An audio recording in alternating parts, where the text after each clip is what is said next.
Le 17 mars 2004, le Parlement adopte une loi sur le principe de laïcité qui interdit le port des signes religieux à l'école. Cette loi entre en vigueur le 1er septembre 2004. C'est facile de balancer une loi comme ça sans l'expliquer.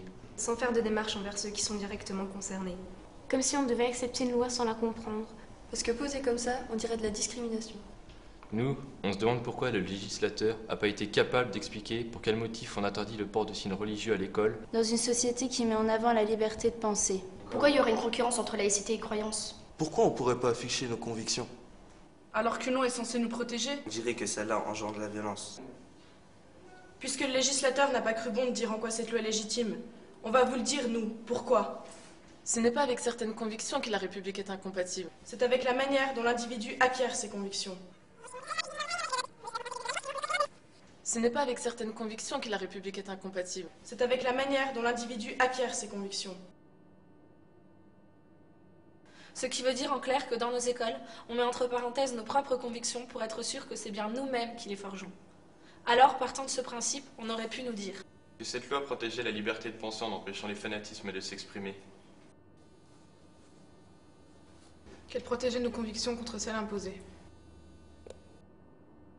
Qu'elle laissait une place pour nos pensées à construire. Qu'elle rendait possible la tolérance.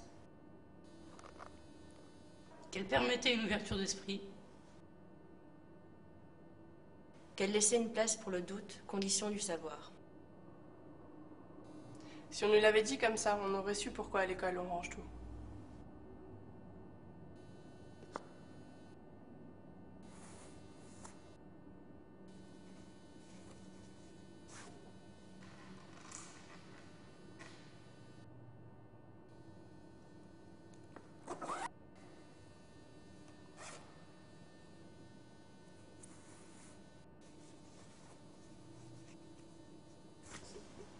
Loi numéro 228 du 15 mars 2004. Article 1er.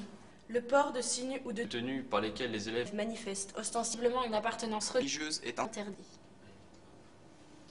Je doute, donc je crois.